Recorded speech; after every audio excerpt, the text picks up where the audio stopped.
Hello and good evening. I'm Zachary Gilbride, and today I want to talk to you a little bit about the violin.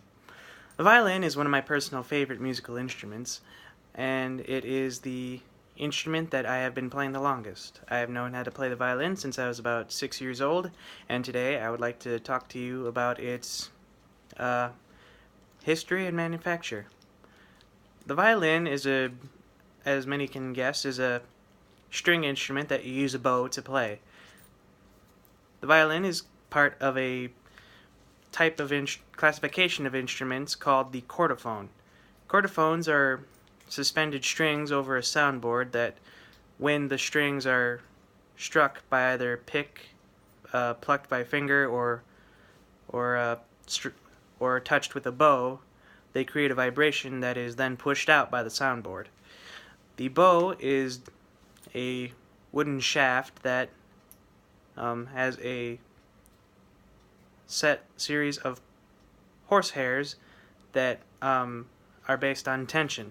When you loosen the tension in the string and the hairs, you are not using the bow to play. When you are using the bow to play, you will tighten the tension on the hairs. You rest your violin on your left shoulder, and then you press it between your left shoulder and your lower left chin. You use your left hand to hold up the violin by the neck, and then you use your right hand to grasp the bow and to pull it back and forth across the strings. While this can apply to many other different instruments around the world, the violin is the most commonly thought of and most popular instrument in a lot of Western cultures. It was originally developed out of medieval violins and fiddles, and came to become an instrument in the late 16th century in the Renaissance.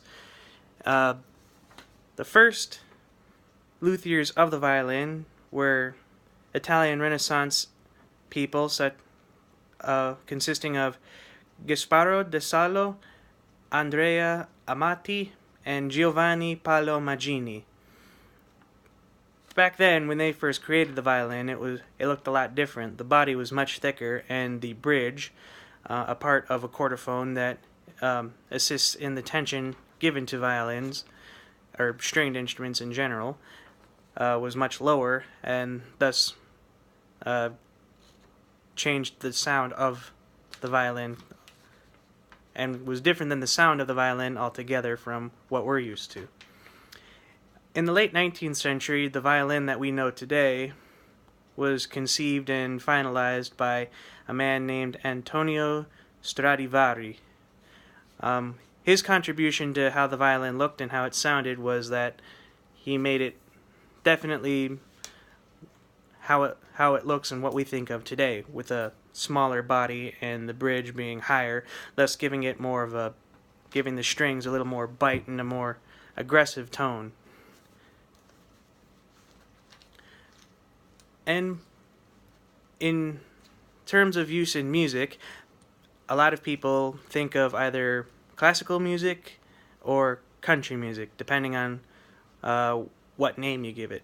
When you say it's a violin, usually people think of classical music, whether that's in a chamber orchestra or a violin concerto, a soloist performing a classical piece meant for that instrument, or as a section in a 90-piece symphony orchestra. But as well, it can translate to many others. The other example I used was country. When used in country, it usually is referred to as a fiddle. And while you also need a level of talent to play country, it doesn't require as much formal training.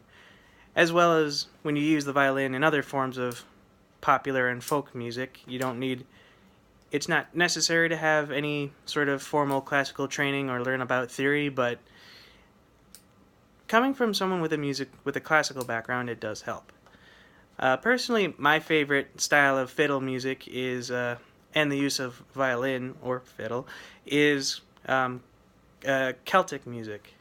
I've always found that there's a sweetness in the different stylings of classical music. At one moment, you can be listening to this very nice piece that sounds like a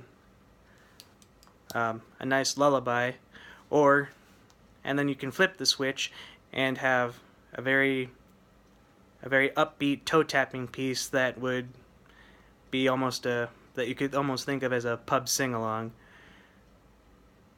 To conclude my speech on the violin, I've always found it to be a very beautiful, dynamic, and inspiring instrument. You can make it sound like you are at a symphony orchestra concert, or you can just pull it out and have a good old time in the backyard with your